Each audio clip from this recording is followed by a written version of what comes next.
नमस्कार, मैं हूं श्वेता झा और आप देख रहे हैं आज तक। बंगाल में सरकार तृणमूल कांग्रेस की बन चुकी है, लेकिन टीएमसी और बीजेपी में सियासी संग्राम अभी भी जारी है। जी हां, मुख्यमंत्री ममता बनर्जी अब नंदीग्राम के चुनावी नतीजे के खिलाफ हाईकोर्ट का रुख उन्होंने किया है। हाईकोर्ट में आज सुबह 11 बजे ममता की अर्जी पर सुनवाई है। दरअसल ममता बनर्जी विधानसभा चुनाव में नंदीग्राम में बीजेपी के उम्मीदवार शुभेंदु अधिकारी से हार गई थी। इसी हार के खिलाफ ममता बनर्जी ने हाईकोर्ट में पूरी चुनाव प्रक्रिया को चुनौती दी है।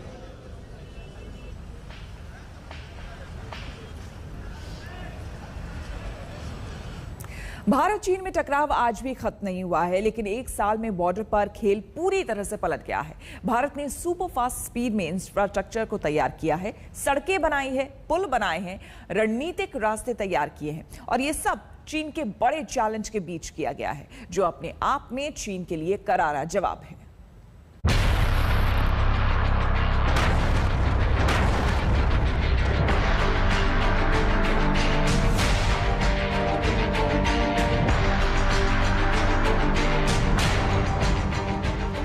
ये जो सड़कों का निर्माण बॉर्डर रोड ऑर्गेनाइजेशन ने किया है, मैं बॉर्डर रोड ऑर्गेनाइजेशन की अद्भुत क्षमता की तहे दिल से मैं प्रशंसा करता हूं।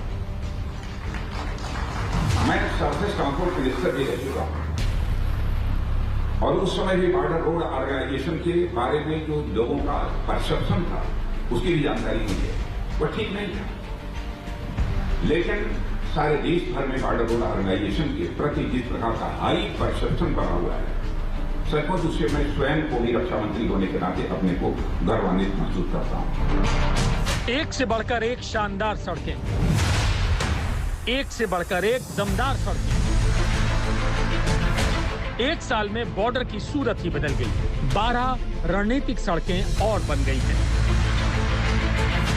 इन 12 बॉर्डर रोड्स में एक जम्मू कश्मीर में है, एक लद्दाख में है, और 10 बॉर्डर रोड्स उस अरुणाचल प्रदेश में हैं जहां चीन की हमेशा बुरी नजर रहती है। ये केवल एक सामान्य सड़क का उद्घाटन नहीं है, ये दरअसल भारत की सामरिक शक्ति का ऐलान है। इस सीमावर्ती क्षेत्र में जितनी भी सड़कें आगे की ओर बढ़ती हैं, जैसे जैसे आगे निर्माण होता जाता है, उससे समझिए कि हिंदुस्तान की शक्ति, हमारी ये काबिलियत कि हम उन सारे इलाकों से आगे होते हुए उस सीमा तक हमारी कनेक्टिविटी को बनाए रखें, चाहे जो आम लोग यहाँ पर हैं उनकी जिंदगी बेहतर हो पाए। ये सारी सड़कें जो है ये उसी चीज का ऐलान करती हैं। हम तो शांति के पुजारी हैं, हम तो शांति चाहते हैं। हमने कभी एग्रेशन भारत की तरफ से कहीं भी नहीं होने दिया है, दुनिया के किसी देश के साथ, चाहे हमारे पड़ोसी हो, चाहे कोई भी हो। एग्रेशन हमने कभी नहीं दिखाया है, लेकिन भारत के अंदर वो कुवत है कि कोई एग्रेशन दिखाएगा तो हम उसका मुंहतोड़ जवाब देना भी जानते हैं। यह भारत की हमारी एक ताकत है।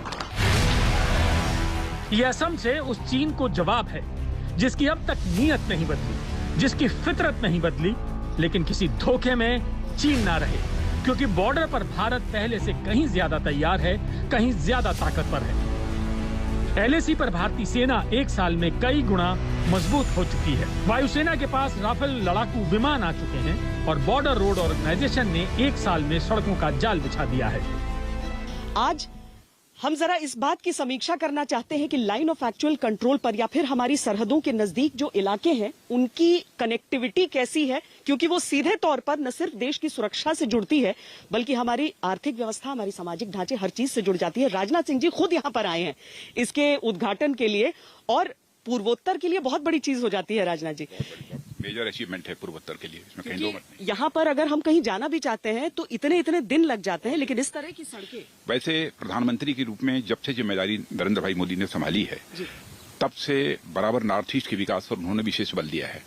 यहाँ तक कि अपने सारे केंद्रीय मंत्रियों को भी यह निर्देश दिया है कि 3 महीने में एक बार सभी मंत्रियों को नॉर्थ ईस्ट जाना चाहिए और अपने अपने विभाग से संबंधित कार्यों की समीक्षा करनी चाहिए।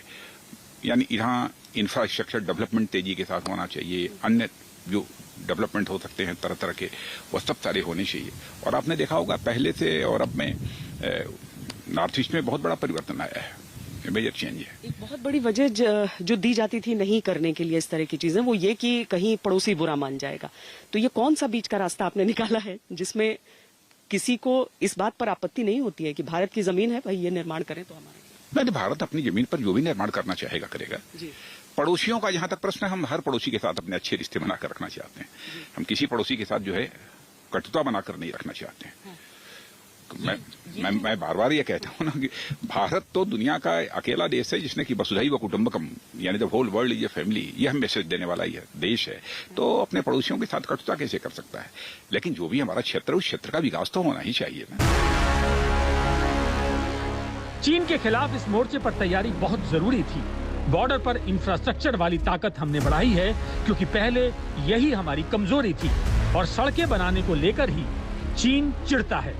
लेकिन एक साल में बॉर्डर पर चीन की चुनौती के बीच जिस रफ्तार से बीआरओ ने काम किया वो कमाल है, वो बेमिसाल है। कई सालों का काम एक साल में ही हो गया।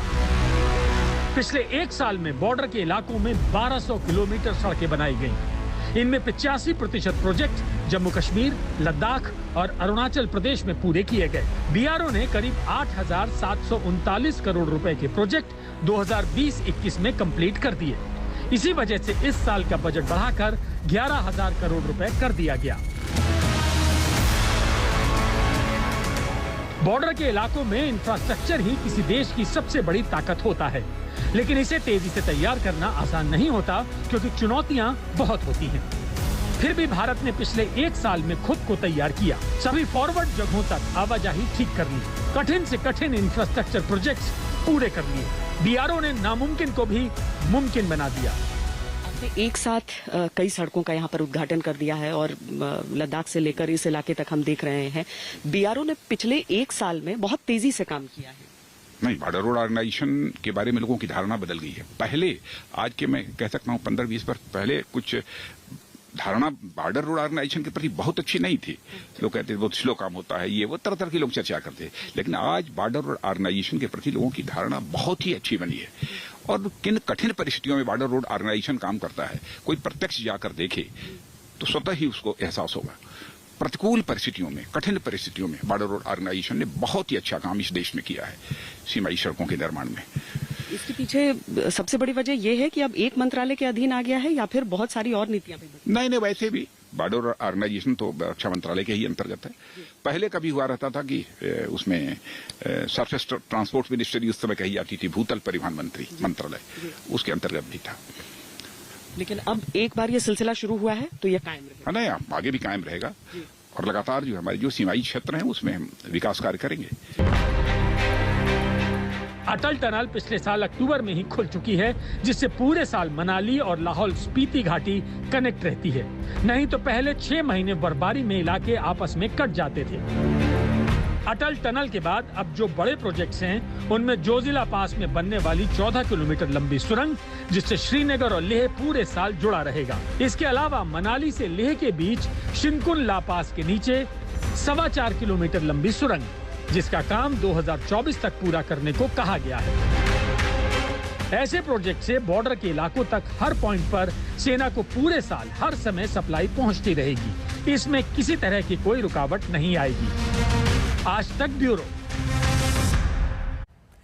और अब आपको सुनवाते हैं देश के रक्षा मंत्री राजनाथ सिंह के एक्सक्लूसिव बयान को, जिसमें उन्होंने यूपी के सीएम योगी आदित्यनाथ की जमकर तारीफ की है और साफ कहा है कि यूपी में 2022 का चुनाव योगी के नाम और चेहरे पर ही लड़ा जाएगा।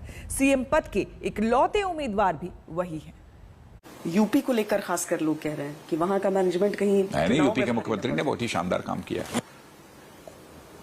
स्वयं भी वो कोविड से प्रभावित हुए थे, लेकिन कोविड से प्रभावित रहने के बावजूद जब आइसोलेशन में थे तब भी वो लगातार वो काम करते रहे। आपने इसलिए उनके नियत पर सवालिया निशान नहीं लगाया जा सकता और न उनके परिश्रम के ऊपर सवालिया निशान लगाया जा सकता है। आपने हमारी सीधी बात कार्यक्रम में कहा था सीएम नंबर 1 योगी आदित्यनाथ को, तो उन्हीं के नेतृत्व में लड़ाई लड़ी जाएगी यूपी की। हाँ, सीएम तो वही है, तो और कहां से लाएंगे। जनता को वैक्सीन लगाने के नाम पर कैंप लगाकर फर्जीवाड़ा करने का मामला मुंबई में सामने आया है। अगर आपकी सोसाइटी, आपके ऑफिस, आपके मोहल्ले में कोई आए और कहे कि वो लोग वैक्सीन लगाने का कैंप लगाएंगे, तो जरूरी है कि आप ये रिपोर्ट देखें, क्योंकि मुंबई में बेहद पढ़े लिखे कुलीन संपन्न लोगों की सोसाइटी में वैक्सीन लगाने के नाम पर नकली टीका लगाकर पैसा वसूलने वालों ने जनता के वैक्सीन पर भरोसे पर छल किया है।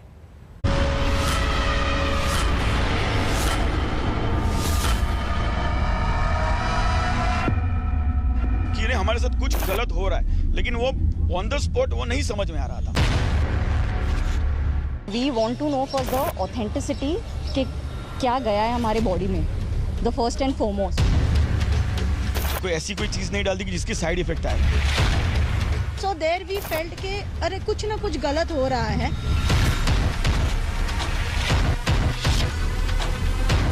Of course it's a big scam। घोटाला, भ्रष्टाचार, करप्शन, लूट, ऐसा फर्जीवाड़ा जिसमें कुछ लोग आए, वैक्सीन लगाने की बात कही, वैक्सीन की डोज निकाली, टीके की डोज भरी, लेकिन शरीर में कोई वैक्सीन वाली दवाई नहीं, बल्कि ना जाने क्या इंजेक्ट करके करप्शन की कमाई करके चले गए। किसी गांव देहात में नहीं, बल्कि गगनचुंबी इमारतों के भीतर रहने वाले लोगों से वैक्सीन का दावा है करप्शन हुआ। किसी कम पढ़े लिखे समाज के लोगों से नहीं, बल्कि मुंबई के कांदिवली में करोड़ों के फ्लैट वाली हीरानंदानी सोसाइटी में समाज, सिस्टम और सरकार तीनों को सावधान करने वाली घटना होती है। मई के आखिरी हफ्ते में ही हीरानंदानी एस्टेट सोसाइटी में 3 लोग आए, कहा यहाँ वैक्सीन का कैंप लगाएंगे। सोसाइटी के 390 लोग उस वैक्सीनेशन कैंप में कोरोना से बचने का टीका लगवाने पहुंच गए। फिर ऐसा क्या हुआ कि यहाँ की सोसाइटी के सैकड़ों लोग एक डर में जीने लगे। संवाददाता सौरभ बख्तानिया आपको सजग करने वाली रिपोर्ट तैयार करने पहुंचे हैं। इस वक्त हम कांदिवली के वही सोसाइटी के बाहर मौजूद है जहां पर 30 तारीख को एक बहुत ही बड़ा वैक्सीनेशन ड्राइव रखा था।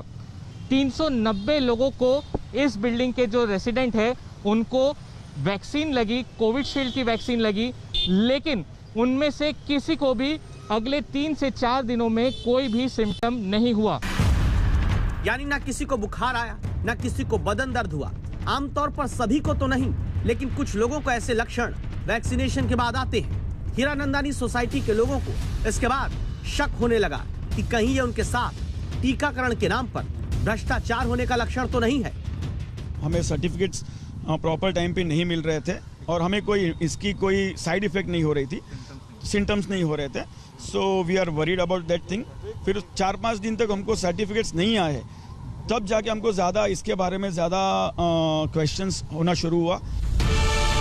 30 मई को कांदिवली की हीरानंदानी सोसाइटी में कथित कैंप में टीका लगवाने वाले लोगों का शक तब और बढ़ गया जब इन्हें याद आया कि वैक्सीन लगवाते वक्त कैंप लगाने वाले लोगों ने फोटो नहीं खींचने दी।